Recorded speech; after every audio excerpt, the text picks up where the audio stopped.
Ladies and gentlemen, welcome to the 3-0 Take, where we talk all things Major League Baseball. Here's Kyle Corwin and Nate Reyes. It all starts right now. Oh, welcome back to the 3-0 Take, presented by SeatGeek. This is episode 518. I'll be your host, Kyle Corwin. I'm here with my co-host, Nate Reyes. Nate. ¿Qué pasó, papi? How you doing? What's going on? Just another Sunday in the life, you know what I mean? Another Sunday in the life. Look, the reality of it is let's address the elephant in the room. We didn't get to an episode at the end of last week. Yeah. You know, just life. Yeah. Just life gets in the way. Just adulting out here. Yeah.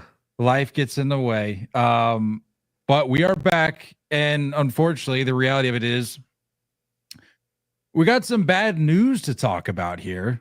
I mean, we got some downer stuff. Is anything going right in Major League Baseball right now with the health of these players? With playoff odds are being impacted by some of these teams getting off to slow starts due to these injuries and so on and so forth. It's going to be a downer episode. No. We're going to be fine. We're going to lose. I don't topics are downer stuff. I don't want to lose people like that, but I just wanted to let people know. If you're still with us, buckle up. Is that better? There you go. If you haven't dropped us yet, we'll start with a positive update here. Got some good news for All-Star Week in Atlanta.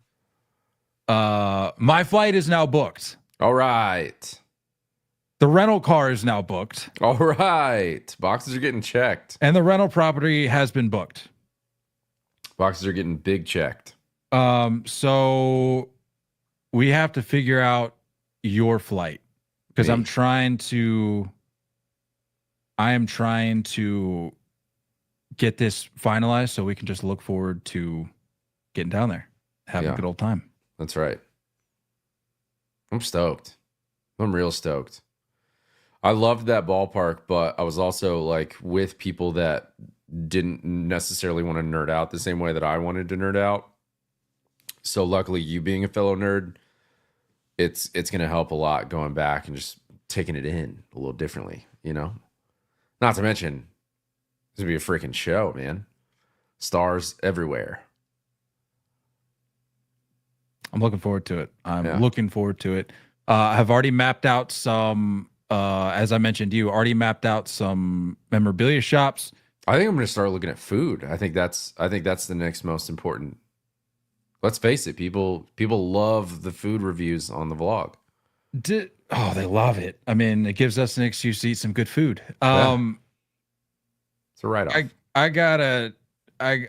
gotta ask though, and you might know this because you've been to Home Run Derby. What's the deal with like the days leading up to the festivities, or specifically the Derby and the game? Because I'm trying to find information about that whole like red carpet thing, the media availability where where some folks can get access to players and stuff like that. Like I'm trying to find out more information about this, and I can't find anything. I could be wrong. When was it in course? 21 or 22? It's when they took it out of Atlanta. That would have been. Was it 21 or 22? 21, I think. I don't think they were doing it yet in 21. Yeah, I don't know why. 21. Because and then after that it was Seattle, or no? After that it was LA. Then it was Seattle. Then Seattle last year.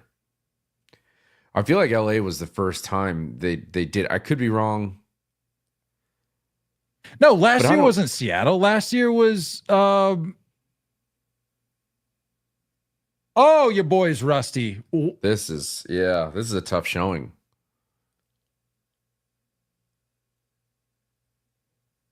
Texas, of course. What year is it? Who are you? 20. So who 22. 22 was Coors. No, 21 was Coors. You had it right. You just forgot to mention Texas last year. 21 Coors, then it was LA, then Seattle, then Texas. Okay. Now Atlanta. I feel like it started in LA. I feel like that's when everything started. Either LA or That makes sense. Seattle. Okay, so it hasn't. I don't been remember. around. To be fair, like Coors is a little weird because like you're kind of coming in like there's a lot of different ways to get in the ballpark, obviously, like most places, but like the majority of parking is like behind the field. So you're coming in from like behind right field, right center area.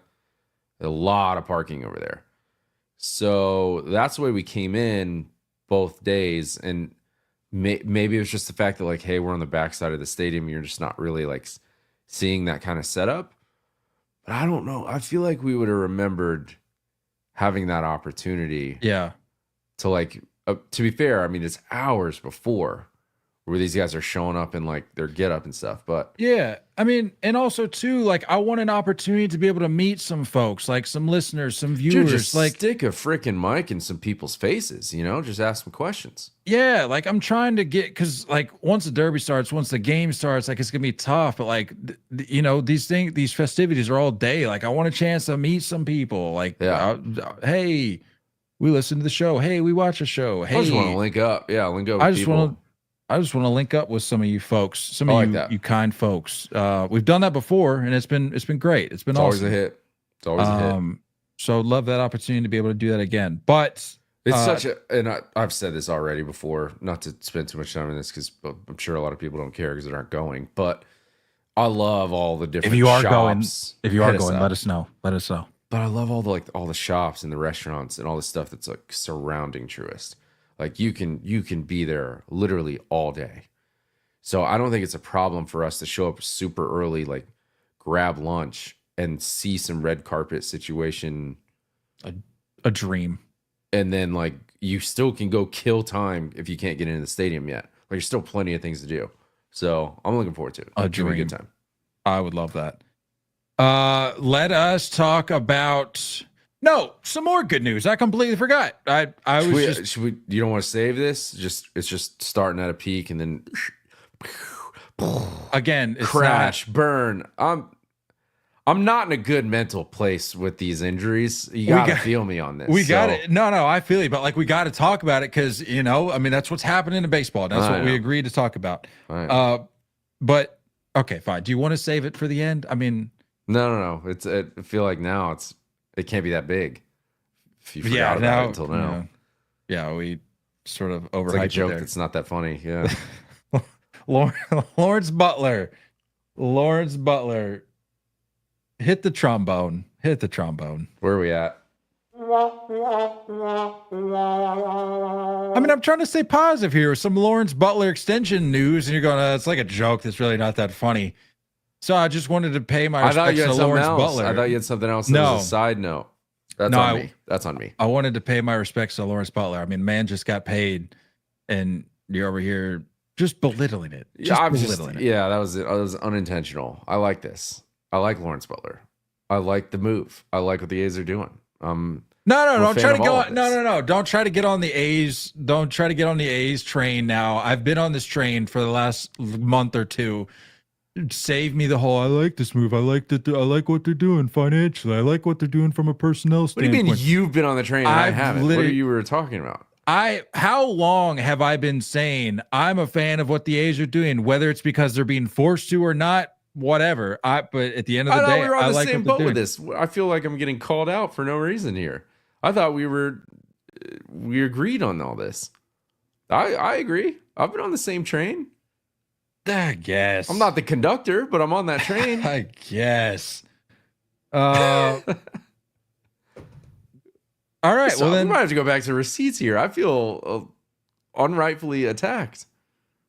You've been on board with what the A's have been doing. Yeah. You are misremembering, sir. Take me back to the whatever. Just keep going, man. Yeah, exactly. You can't even think of anything that they've done. Let's go. The Brent Rooker extension. Oh, yeah, I bet. It was a Brent Rooker extension. We want to go back to that episode. I will change my find that quote, and I'll look that episode up. I was saying, I bet. I'll read the transcripts. as I was saying, Brent Rooker. Yeah, you know the Brent Rooker extension. Big fan. Yeah, That's where it started, guy. Luis Severino, Brent Rooker, now Lawrence Butler, and sprinkling some moves, some underrated moves in there as well. But Lawrence Butler is the name that's been making news recently. 7 year, $65.5 million extension for the Sacramento A's that play with the Las Vegas patch on their shoulder. Whatever that's about. And Lawrence Butler, you like the move. I love the athleticism. Same. I love the length. I love the commitment. I love that they are making him a part of whatever this future is going to be, whatever this future is going to look like. Let's be honest. I don't think any of us really fully can grasp or predict accurately, at least, what this A's future beholds. It's going to be weird. Like, I think that's the ultimate takeaway here is we just need to come to grips with the fact that this A's chapter and possibly beyond for at least a few years is going to be weird. It's going to be weird. Yeah, that's fair. But Lawrence Butler is going to be a part of it. That we know. And I like that. I agree. I like the athleticism. I like the way he plays. I was looking through this article that Anthony Franco wrote.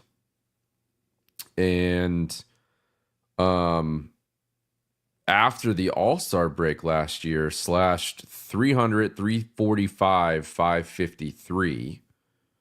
He ranked 10th in WRC plus. The other 9 names over him: Judge, Vladdy, Bobby Witt, Jordan, Soto, Shohei, Lindor, Jackson Merrill, and Brent Rooker. That's it. So outside of that, really good second half.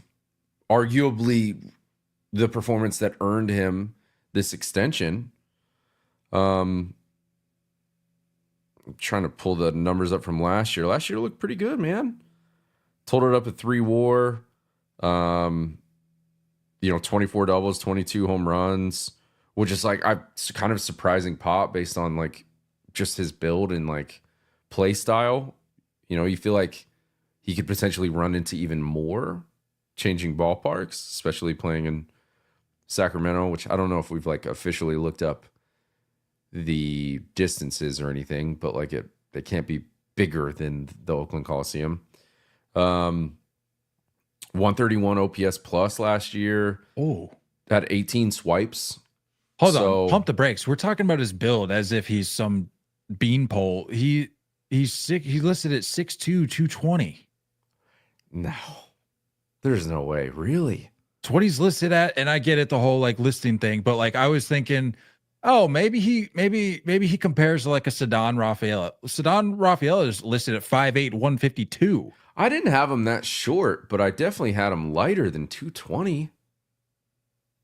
I don't know what it is. It's just he moves really well. I'm with you because I'm last I checked, I'm 220, and I think Lawrence Butler.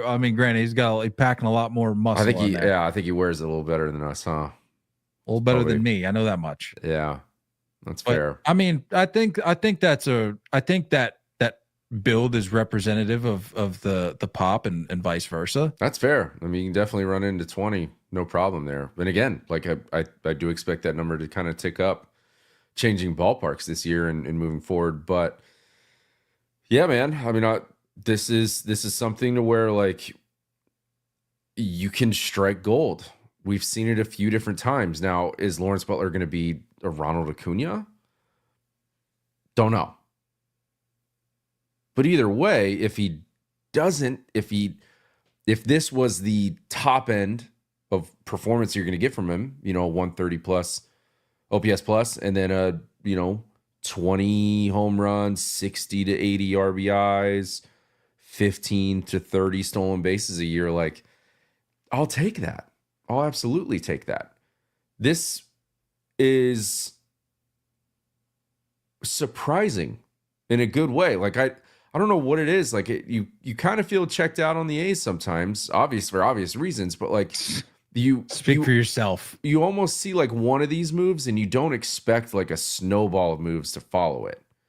You know, you don't see that they like not just the A's, but there's plenty of small market teams that they make one move and you're like, awesome, keep going, and they don't. So it's nice, it's refreshing to see them just stacking good moves on top of each other. Yeah, but again, it's they're being forced to. But I'm not gonna, like. No, I disagree. Just, I think this year they're being forced to, but like to commit to something this long term, you know what I'm saying? Like it's a longer term commitment that I think is a little bit different than just going and like throwing money at a free agent this year. And I'm sure, yes, it does help their numbers this year because like you're kind of buying out pre-arb, you're buying out, some of those things. You're getting him, I think, with arbitration years, he just stole 2 years of his free agency. Was he 24? Something like that? 23, so, 24. Yeah. So you got a guy that's, 24. You're probably going to get the best out of him. Oh, he was born in 2000. That's insane. Oh, what is happening? That's insane. But anyway, I thought we were going to try to stay positive today. We can't even say positive on the positive notes. One positive note. I mean, he's born on this side of the turn of the century. I mean, how is that not depressing? It's a tough look. I saw something the other day where it was like something ridiculous. Like it was like 1980 to now is the same gap between like 1930. I saw No. Get these fake statistics out of my face. Anyway, yeah, good on the A's. Good on Lawrence Butler. I keep going. Keep going. You have this core that's being built up. I like that there's names and there's going to be recognizable names year after year that if there is a young fan in Vegas that can start watching them now and kind of buy into this team with the expectation of them coming to their city, like you can start to get a little bit of a fandom going when there's not so much turnover. So here's the question that I don't think we're asking yet. What if we've already addressed the question, what if the A's are like actually not bad this year? Because I could very easily see that being the case. We've already addressed that. I think that's a very real possibility that they could, at the very least, very most, depending on which way you look at it, flirt with a wild card spot. I believe that. That's super, yeah. That's I'm telling you, American League's wide open this year. We know this, I hear you. Especially with what we're about to get into. But the question we're not asking is like, what if this Sacramento/Vegas future turns out to be like a resounding success? I know. Because I don't think we can just, I think we're so down on the A's for the way they handled leaving Oakland. And just can't blame us. Right. I understand that. And I think other people understand that too. But what I'm saying is, we're just assuming that it's going to fall flat, that we're just assuming that they're going to trip over themselves with this move. But like, what if it ends up? Yeah, I get what you're saying. I don't know, something to entertain. All of these things start to like kind of build up on the fact that like he could sell the team too. And like you're starting to add value. And again, like if you start to build up some of the roster, just getting dubs, you know what I mean? Like bringing back the green Kelly jerseys. Like you have small things that are just like you're just doing good stuff after good stuff after good stuff that makes that franchise more attractive. No, it was the gold unis, right? Gold unis, sorry. Yeah. So like you're just doing all these things, they're stacking up wins. You know what I mean? Like you're stacking up wins. Now, winning the AL wildcard spot is, I'm just saying, I think you look at them, like you have to look at them and say, can you compete with the Orioles, Blue Jays, Tigers, Royals? You think you can hang around with those? Maybe who's the Twins first team? as well. Who's the first team? You said Orioles. Probably not. Could I see the A's messing around, outperforming the Jays? Absolutely. Royals. The Central is going to run it back in a way. I mean, you're going to need a a sort of an encore of what you did last year for the Royals and continue to prove that the movement there isn't a fluke. And I have no reason to believe that it is. Same for the Tigers. I think the Tigers are You're saying you're putting in the legitimate. same company, though. You can put the A's in that company. I said flirt with. I didn't say that they would secure a spot. Like they would be in the we'll be talking. I'm not going to guarantee it. All I'm saying is I could see us talking about the A's come September. You got to also keep it in the division too, and you got to talk about however we feel. And we're not trying to give out hot takes predictions here, but like how you feel about the Astros or the Mariners, like as wide open as the AL is, I think there's a lot of, it's not as top heavy as the NL. Get out of here. Think about the American League. Think about the American League West. If the Rangers don't live up to their expectations, if what we think is true about the Astros ends up being true and their window has essentially closed, if the Mariners continue to not being able to hit the broadside of a barn, the Angels are the joke of the American League West. Where does that leave the A's? I ask you that, my friend. Where does that leave the A's? I'll take the A's over the Angels. I like what's going on there, but like let's not pretend that they have the depth to hang around with those other three teams. I'm just saying it. Sometimes you don't need depth. Sometimes you just need a little bit of pizzazz, a little bit of excitement, a little bit of excitement. That's all I'm saying. Speaking of lack of depth, let's get into all these. Yeah, let's talk some injuries, and we'll start with your beloved Yankees: Garrett Cole, Giancarlo Stanton, and Luis Gil, to name a few. I think I saw was DJ LeMahieu also going to be missing a little bit of time. Who knows? Yeah. I think he's probably going to release him soon. Yeah. What a fall off that was. No, those three names, among others, set to miss time / miss the start of the season. Yeah. So possibly for Stanton, if he ends up getting the surgeries, he's out for the year. We're talking. So, I mean, I've seen quotes flying around Yankees camp saying that they're a better team this year, even without Soto and potentially without Stanton. So I'm not sure where that math is mathing. So I would like you to explain what the outlook of this team looks like without Cole, Stanton, and their American League Rookie of the Year winner. I'm going to rank them as far as worry goes. I am least worried about Stanton. Next, got me a little more worried would be Gil. And then most worried would probably be Garrett Cole. Okay. Stanton, I think this is, I'm not going to say planned because that's probably not the right word for it, but the Yankees just don't put a ton of stock into the beginning of the year. And it's a strategy that either really bites them or really kind of pays off sometimes.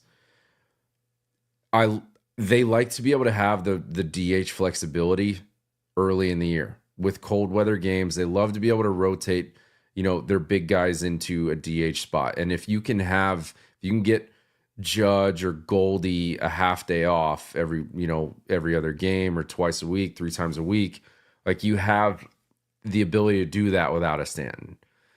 We've seen what Stanton has been year after year after year, where you get you'll typically get a cold start, you'll get an IL stint, you'll get a 2 or maybe even 3 more IL stints throughout the year. So it's like, why don't we just front load all of that?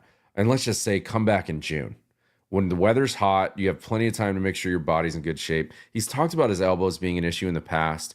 So I'm not overly concerned with his health necessarily. I'm not concerned with his ability to play through whatever this elbow thing is. Right? Moving on to Gil. Wait, hold on. Let's not just move so quickly past the Stanton thing. Tennis elbow, is that correct? Double tennis elbow? Yeah. I got a little fun fact here for you. Did you know I had tennis elbow in high school? What was that like? Do you know what it was from? You know what my tennis elbow in high school was from? What was it from? Excessive Wii bowling. Really? Yes. So that's Stan a real is thing. Big Wii guy. Is It's what you're saying. that's what we have found out apparently Yeah. from these reports. He's an ambidextrous Wii bowler. He said, "You know what? I'm out of commission with my right. I guess I got to go That's left." right. That's And right. I can't. Still couldn't reach that perfect game. Yeah, I wonder. I'd love to see the Wii scores. I, however, crazy. have That's bowled. aggressive. I've bowled 2 perfect games in Wii, but we're not here to talk about my accomplishments. Not here to pull up the trophies off the shelf, you know. Yeah, man. I mean, I think like I said, it's more just managing what he is now. Let's just maximize what he's able to bring. And you know, this comment right here brings up a perfect argument, is that like I think there's a lot of question marks to Jason Dominguez in left. Like he hasn't looked good defensively. Doesn't look like he's progressing so much. So like, does he start to become more of a DH conversation during this chapter? Like there's a lot of question marks. We're already talking about moving the Martian to DH. It's strange that like center field like was seemingly like a no-brainer, right. And then now seeing him in left, it's like it looks bad. It looks really, really bad. So I don't know, man. Like there's a lot that I'm excited about with the youth, but man, this is odd to not have left field figured out at all. He looks lost. But anywho's, moving on to Heel. Heel makes me nervous because like it's very common for guys that have had TJ or shoulder issues to start having lat issues. And when you have a lat issue, like it's like an oblique for a hitter. Like it just seems to last longer, and like it's a sneaky thing where you can't really use a necessary part of your body. So that's what has me super nervous about him, because that can leak into other injuries and potentially start incorporating the elbow or the shoulder injuries back into the conversation when we thought he was past it. Not to mention, like, if you are using Heel, who had great numbers last year, as a 3-4 guy in your rotation, like that had real depth. Now that depth has been decimated with now getting into the conversation of Garrett Cole. Like that to me makes me super nervous, man. Because we already dealt with this last year. I saw a tweet the other day that said, "Yankees to Marcus Stroman, you might be a reliever for us." And then like 2 weeks later, you are our opening day starter. Yeah, man. It's a little nervy, but like I said, the Yankees don't seem to put a ton of stock in the beginning of the year.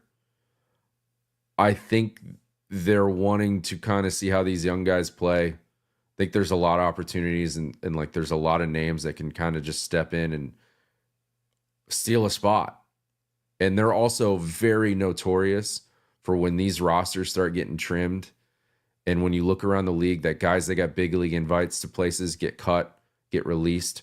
They are notorious for signing someone on and having them start the year for a month or two to kind of fill in the gap with these inevitable injuries that they face at the beginning of the year every year. So look out for some of these names that are around different leagues, or around different teams across the league, that you're like, you know what, there's probably not an opportunity for them to play. I won't be surprised if they go get a third baseman or a left fielder, maybe even another arm or bullpen arm that like is going to come in and see some serious time. And they'll probably ride them like a mule for April and May and just like wear them out until this roster gets fully healthy. It's rinse, repeat every year in a different scenario, but it's tough to see 2 super exciting arms in a rotation go down in this conversation. Somebody that will not be going down, fortunately, for his sake and the sake of his team, Jurickson Profar. It's not really an injury well, it is an injury update because we saw that play. Brother, yesterday. I watched it live and I texted you right away. I was like, that sucked. He might have broken his wrist. Yeah, not a good look for Profar and the Braves, but their initial x-rays came back negative. I think he went through some additional testing today. Turns out that it was just a bone bruise.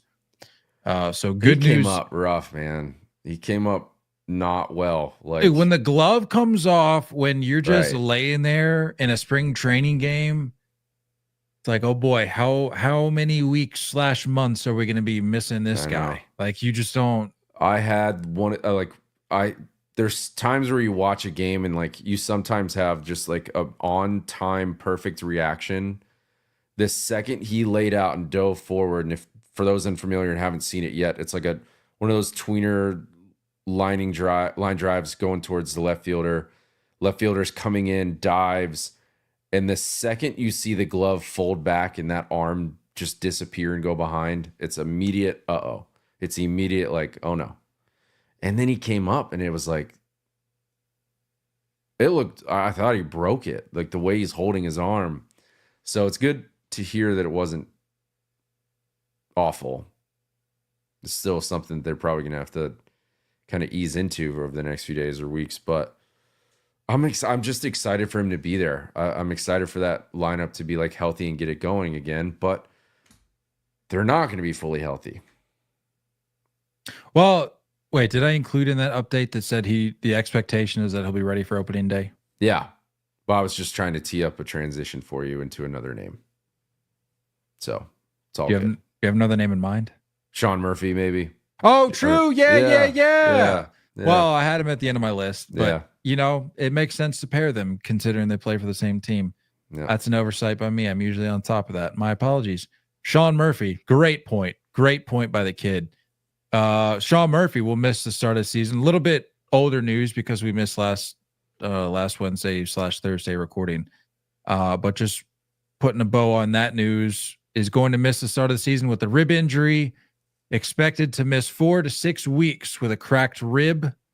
That's tough, dude. Just taking a freaking fastball off the ribs. Man. Tough blow. What just a literal tough blow. You go down, whether you're in Florida, whether you're in Arizona, you're just trying to soak up some sun. You're trying to shake the rust off a little bit, get some swings in, get some throws in. Yeah. And you're just not just Sean Murphy, everybody, man. You're just having to deal with these injuries right off the bat. And it's like, that cannot be fun. You know what? Cannot be fun. I'm gonna ask a weird question here, and ask not away. not to bring this up in the middle of the injuries, but do you like strawberry ice cream? Oh, I wasn't gonna go that crazy. I was just gonna say that, do you think we play too many spring training games? Is that a weird question? Because I'm in no position. I'm in no position training to camp answer. for football. Yeah. When you look at that, there's days of guys not even put on pads, just kind of walking through. They're going through, and I know it's a whole different thing because they're going through a playbook and they're learning plays, and may have new players being at it. But we see workouts the first week or two when pitchers and catchers report, even though everyone's there. You see guys in shorts, they're taking ground balls, they're taking fly balls. They're doing drills, and then all of a sudden, you don't see any more of those drills. You just see games. And you wonder if there's not enough time being doing that. And I know that it may not always show up on our feed or be televised. Sure. But it just makes me think that you know what? Maybe we just got to relax on going into playing games every day. Yeah. I know you got a lot of guys to get through, and it's very important for some guys that are trying to make a roster. Yeah. It's very important for those guys, but not for these names that we're talking about today. Some of these things are I get shaking rust off, and I get understanding that you got to get regular season ready. I don't know. I'm sure it's a tough balance that every manager has to deal with, but it's man, these are, you said it, odd altering type names going down when you're talking playoff about odd altering names, teams that are favored and wanting to do damage this year, losing huge names. And I know it's inevitable, it's sports, it happens, but I'm curious if we're going to see like spring training being managed a little bit differently going forward. Yeah, I mean, again, like I said at the top, I'm in no position to answer the question on like, do we play too many spring training games? But from my point of view, if the main focus there, beyond just getting familiar with the guys that are around you, like from a personal point of view as a player, I would have to imagine that getting season ready is one of, if not the highest priority. Sure. You have to think that with, I mean, I just think between the money, the technology, and the facilities, you can do this in a different way. They're looking at, I don't know. They're looking at taking an NFL preseason game away. No, I hear you. No, look, I hear you. But like they're going the other direction. It's hard to simulate. Like even with the technology, even with those screens that, it's like the computer screens or like the pitching machine. You know what I'm talking about, where you get in the lane, you got the nets, and then they simulate a reliever or a starter on the screen. Yeah. And it shoots out the hole.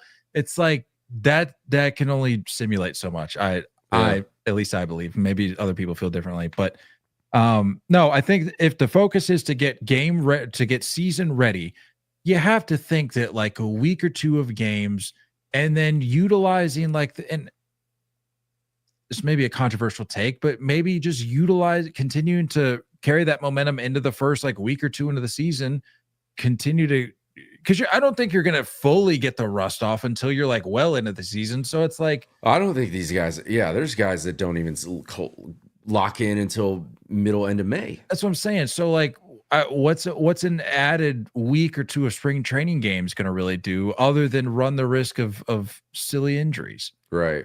Yeah. I don't know. That's just an idea. I don't know. I feel like it's hard to get the best of both worlds without this being like, what's the reward versus risk? That's all. A lot of risk, but I guess that's the game. That's the game. Them's the rules. George Kirby, the aforementioned Seattle Mariners, and their rotation that comes so highly touted, and for good reason, are losing one of their top names, one of their top arms. George Kirby will be shut down with shoulder inflammation and will likely begin the season on the IL. Yet another name in this conversation that we're talking about who will be missing some time. This one, obviously, tough blow for the Mariners, but doesn't sound like it's going to be a massive blow. Like, I mean, the reality is they're still going to need to figure out ways to hit. They're still going to have to figure out ways to score runs. I was going to say, missing a couple starts from George Kirby, if that's what it ultimately ends up being, that's not going to alter your season plans that much. But if it lingers, if this proves to be something that carries on beyond maybe just a couple starts, could be tough. That's a tough break for a team that's already fighting for their relevancy lives, if you will. Could be tough. It's like, there's if that roster had one place to get hit, like that's somewhere where they're deep and they have the ability to bounce back. I don't know. I don't want to get into prediction or anything. I feel like everything has to go perfectly for the Mariners to, at this current state, the way this roster is constructed, I feel like everything has to be going perfectly in order for them to do what they want to do. And I'm struggling to get there. So if you take a big name out of the mix like Kirby and you say, you're not getting him at full strength, like that's a big deal. You don't even have to hit that great, by the way. You don't even have to be like a top 10 team. Like it's just like a league average. Like just don't be 27th or 28th, whatever they are in every category. Next on our list here, Grayson Rodriguez set to miss some time. He will start the season on the IL due to some discomfort in his elbow/triceps area. I'm out on this, bro. I'm losing interest in the hype. I don't know about you. In Grayson or the Orioles? Yeah, Grayson. Like, I'm losing interest in how much hype is around this guy. How many starts did he make last year? If I was to guess, he missed time. I'm gonna say he made. I would know. I had him in fantasy. I'm gonna say he made 19 starts. Wow. 20 starts. Oof. Well done. Well done. That's not good enough, man. Like, I'm sorry. Again, another roster construction that has question marks, specifically in this area. That they can't afford this to happen. And this guy's supposed to be their freaking ace moving forward. Yeah, like, but I mean, what we've been told out of Baltimore is like, this is our guy. This is our Steven Strasburg, and it's not getting there. I can't get there. He kind of reminds me of him a little bit. Wears the socks up and got that same arm slot. A lot of people wear socks up. I don't know if that makes him Steven Strasburg. Have people been a similar build? People been saying that? You don't see comps? I see comps. Well, not in terms of the buzz. I don't. No, absolutely not the same buzz. But it's like, when are these names gonna like start showing up, showing out, and delivering? Friend of the pod, Rocco, part of Ryan Ripken's crew, another friend of the pod. He put out a great tweet the other day. He said Boston traded for Garrett Crochet. The Yankees signed Max Fried, both getting better from a starting pitching perspective, while the O sat back, watched Corbin Burns walk, and did nothing to upgrade. If this team is serious about contending, go get an ace yesterday. Where? Who? I mean, it's a good point though, and it speaks to what we've been saying about this team for some time now. It's like make a splash, not a Tyler O'Neill type, not a Corbin Burns where you're gonna bring him in just to let him walk out the door. I could see Gary Sanchez getting 300 ABs with this team this year, and that's not okay. Like, do something. It's too late now, unless you for some reason were crazy enough to pull. Well, it wouldn't be crazy because you have the depth. You have the pool to pull from. But if you went out and got a Dylan Cease, then go for it. But if you don't do that, then otherwise it's too late. So we'll have to punt till next year if nothing pans out for this team the way it did last year.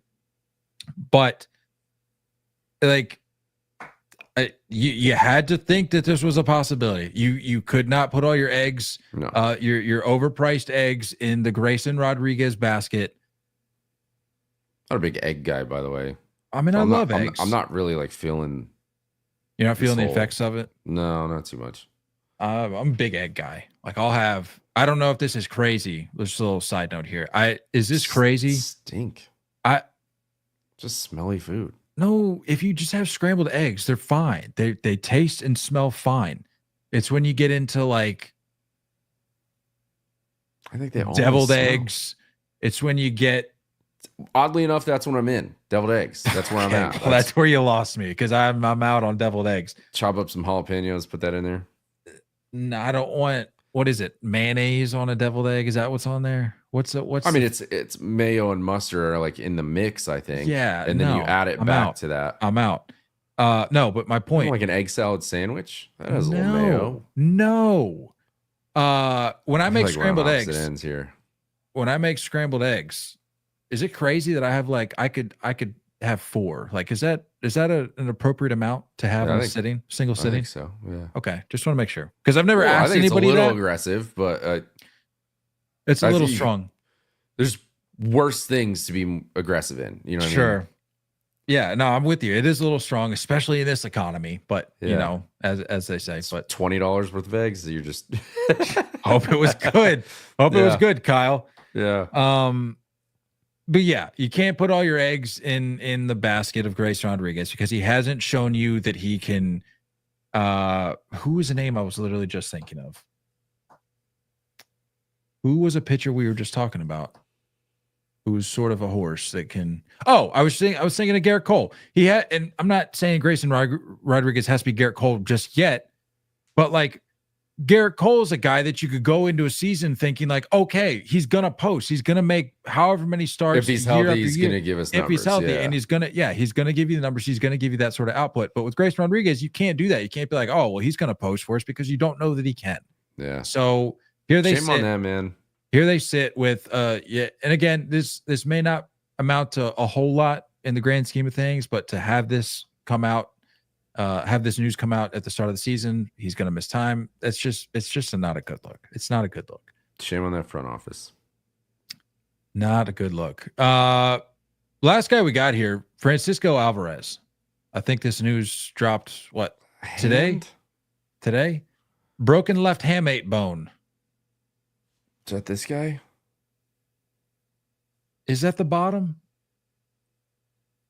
I think you're right. Let's confirm. Hamate bone. How do you do it? Is it the bottom or is it? I didn't see how or why.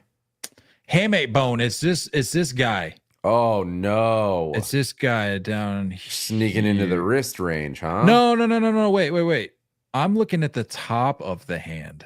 Is this the top of the hand? Back here? Yeah, it would have to be. Hold on. It's in the wrist area, dude. That's not good. Well, not entirely, but it's like close.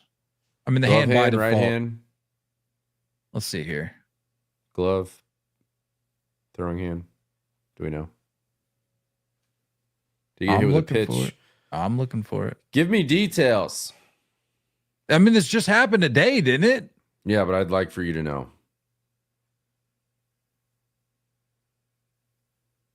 How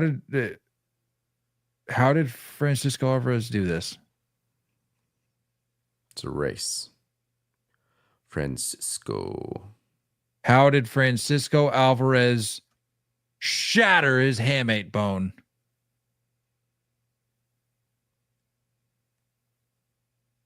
In the chat, did we already mention Francisco Alvarez? You're in luck. Not important how it happened. He's going to miss 6 to 8 weeks. What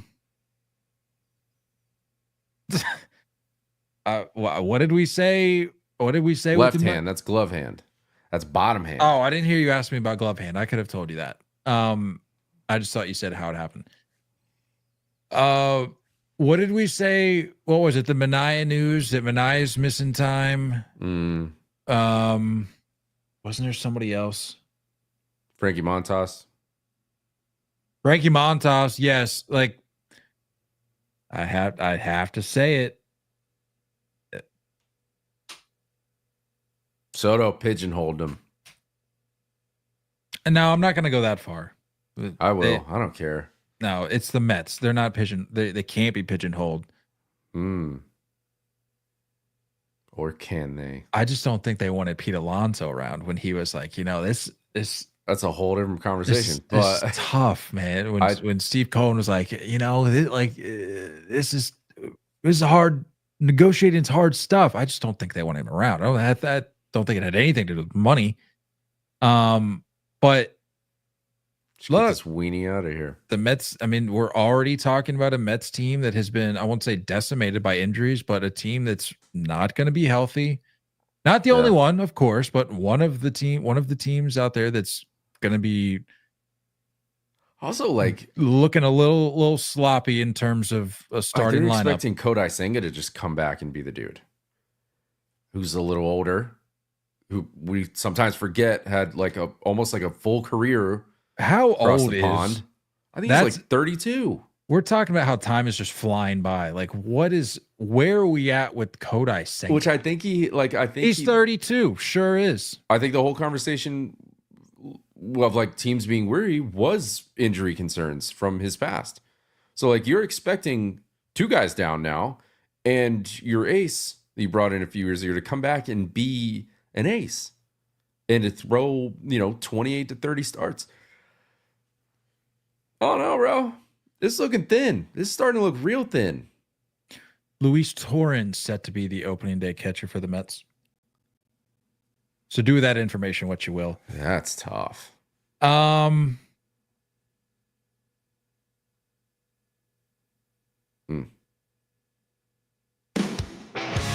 Whose quote was this?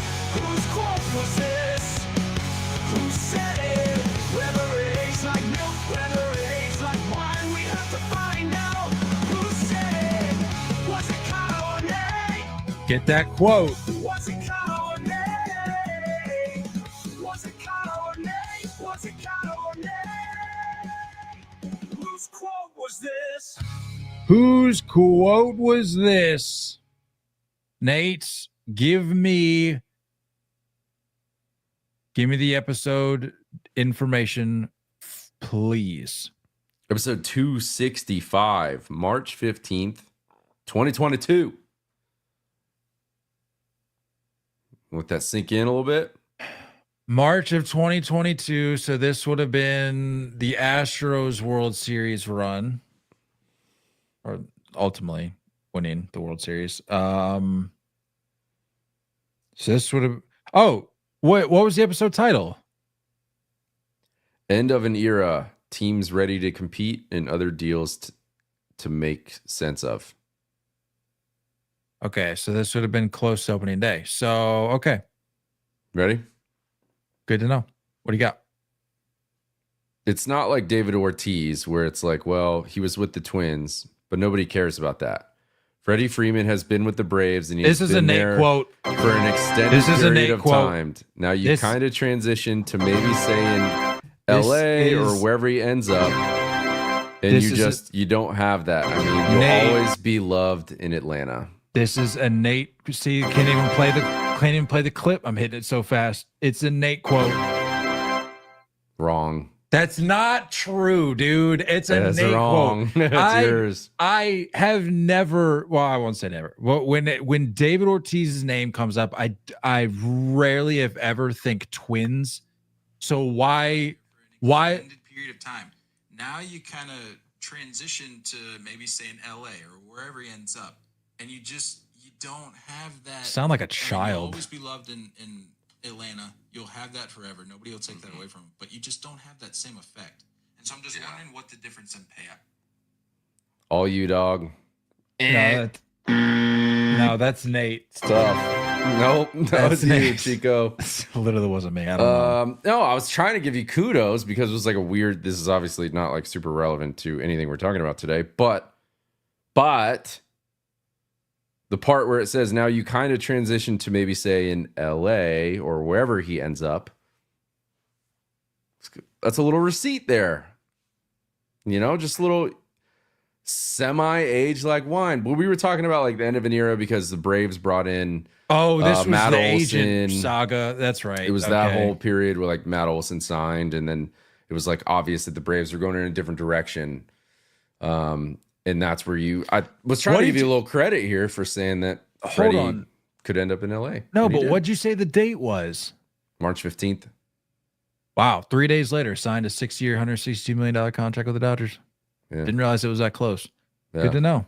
Good to know. Not that like I don't think that was, Wasn't far fetched at the time. it wasn't a crazy idea, but still, it was just a nice little nugget for you to throw. But you got it wrong, and you had to shove it in my face that you got it wrong over and over That wa- again. That wasn't. That was not a good look. I mean, that wasn't like the hottest of takes pulled out from the Friars. No. To say that the No. Dodgers might sign Freddie, but But know, it was just a thing. It was like, I could have always- said any other team for the. always be loved fair. in Atlanta. And it's like, I don't know. I did read another quote from that episode that I think we read a comment from somewhere. Is that Freddie Freeman wore number 5 because he was half the man that Chipper Jones is? Because Chipper wore 10. And it was like, you were like, we need to stop this slander of Freddie Freeman.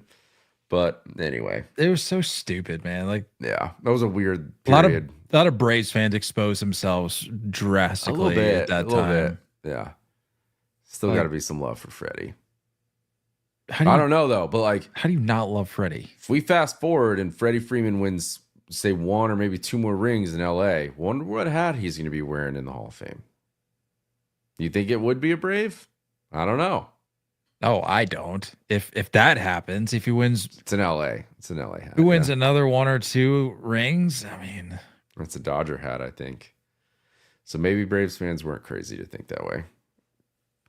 all of that, It doesn't mean David Ortiz tying to the Twins, you just automatically threw it to me. It doesn't. Him going in as a Dodger would not or should not justify hating Freddie Freeman. Like, it doesn't take away what he helped you do in 2021. It's just tough because like when you look at like the age of Braves fans who like you can argue where Braves fandom came from. You have Smoltz, you have Glavine, you have Maddox, you have Chipper Jones, you have Andrew Jones. Yeah, sure, some of those guys didn't stay a Brave the whole time, but like you have these names that are just like they became who they are because of the Braves, and Chipper was there forever, and it's like I kind of understand where they feel slighted, especially for him to go to LA, and especially now that he has a ring. There might be some bitter people out there. There's definitely bitter people out there. There's always bitter people out there.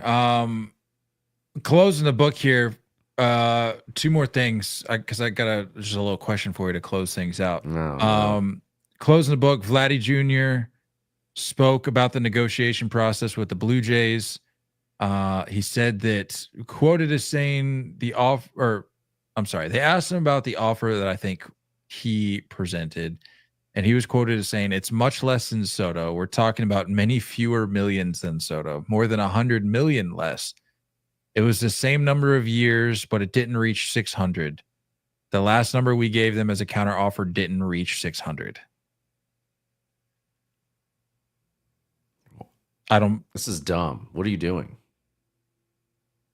We did say this. We rewind a couple episodes ago. We looked through the transcripts and receipts again. We did say that this is very normal for one of the sides to release the number after the trade or the extension talks die off, after the deadline passes. One of these sides, I can guarantee you that Toronto's going to chirp back. Someone in the organization is going to come out and within the next days or weeks going to say something of like, yeah, we offered him this and we felt like it was a great offer. So I think it's weird for the player / camp to come out with that number. Yeah. When also, like, if you are seeking 600 million, that's a weird way to put your foot in your mouth by saying, yeah, like we're cool, like under 600, but they didn't even reach that. So it's like, okay, like, if you're any other team, why would you put a cap on it before the discussions have even started with other organizations? It's just dumb. Doesn't make any sense. I stand by what I said. He does not want to stay in Toronto, and frankly, nor should he. He needs to go somewhere else and do what he does. Question for you to wrap things up here, because I put this post out on Facebook and I was like, yeah, you know what? This might be a fun little way to close out next episode. What sort of majorly shifting gears here? What is a baseball player, team, or moment that they haven't made a movie about yet, but should? What is a player, team, or moment in baseball that they haven't made a movie about yet, but should? That's really good. And I understand that I'm putting you on the spot here. So if people in the chat want to help our dear friend Nate out with some thoughts. Give me a Nolan Ryan movie. I think for the length of his career and like the legendary status that he had, the number of teams that he played for, the number of cities he was in, like the big moments that he had in his career, the accolades that he had, like I feel like that'd be a pretty cool movie to take you through like a lot of different phases of the game as well. Like you can see how much the game had changed from when he started his career to where he ended it. And you could see just, I think there's something about 70s and 80s baseball that is not exactly in theaters. It's not exactly super widely known. Like we've seen movies about Jackie Robinson. We can go back to like, 61 for like, Mickey Mantle and Roger Maris. Like we have the 40s, 50s, 60s. We've had Babe Ruth. Like we've had a lot of those eras. the 70s and 80s, I feel like is like super untapped. And to have a Nolan Ryan who spanned across, and you'd be able to see like what baseball looked like across those decades, I think it'd be kind of cool. I think it'd be a good movie. I don't know who would play him. Are you thinking in the style of like The Rookie and like Dennis Quaid, where Yeah, it's like exactly. it's like more of a lighthearted, but it sort of follows And it's the like a home story? life. It's like a home life. The man of Nolan Ryan, Yeah. not necessarily like so much about performance on the field, but just who he was. And that's funny because like when you say The Rookie, like Dennis Quaid, I think could pull it off, but he's a lefty, and you know, whoever plays that role would have to absolutely either have played baseball or take some serious lessons to be able to. That's the hardest part of this game, man, is that like actors just don't know how to make the moves. In the chat, I love this answer. He says That's a Yogi. great one. Is Yogi, heck, any World War II player in the middle of the prime player? I would love a be movie great. on the state of baseball during World War II. And I understand there's like documentaries and things like that. I Yeah. know that I can get my fix that way.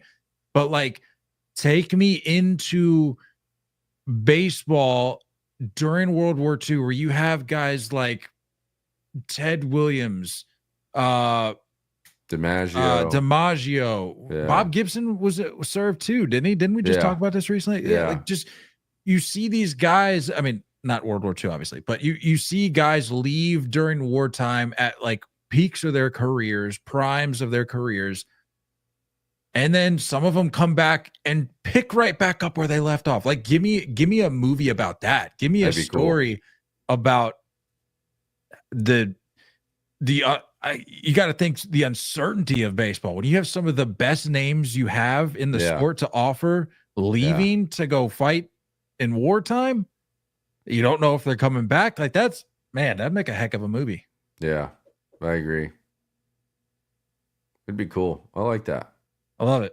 We can't just steal his. You got one? Nolan, you said Nolan Ryan. That's a good one. I'm trying to think of moments, but like it's moments is tough because I mean it would have to be like a very far-reaching type moment. Trying to think of like a team. What are some recent teams? The 2013 Sox doesn't really count because they've sort of dabbled in that a little bit. I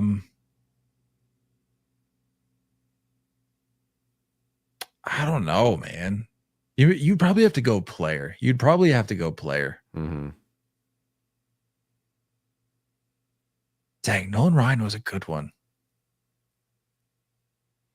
I like that. I would like to have me personally have more knowledge about that era of baseball. And I think what a perfect name to be able to just kind of carry over that length of time. Dang, Played Pete, for they've forever. got one on Pete Rose, but that would make a heck of a. Mm-hmm. They like did something a little more modern with it. Yeah.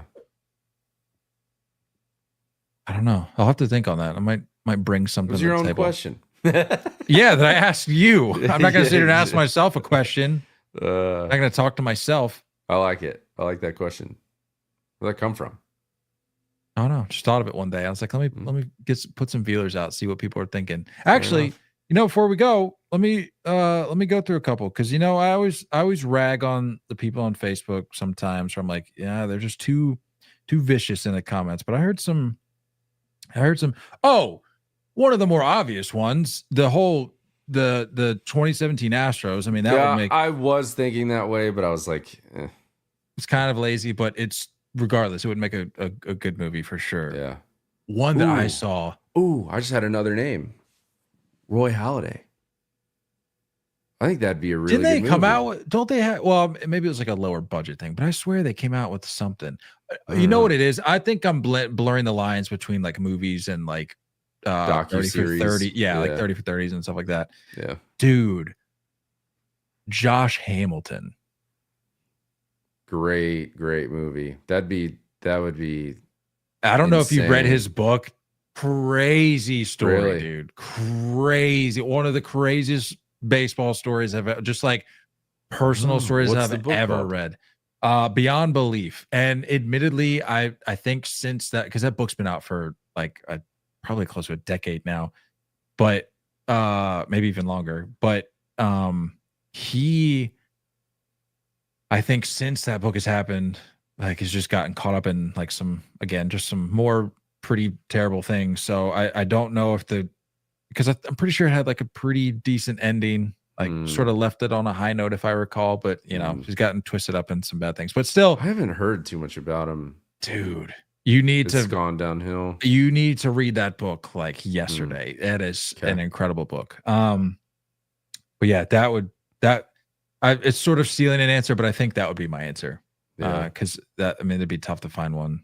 I think anything around, and even if you start changing names or like start doing like, if you want to fill in different names, but like I think maybe just have like a behind the scenes look of steroids and just during the steroid era, like what the clubhouse was like how many, if guys were just openly having like a needle shoved in their butt, in the locker room, right? Like that'd be kind of interesting to see if you did change names and you didn't necessarily but you got stories from players without names being used. Like I think there's a way to do something there.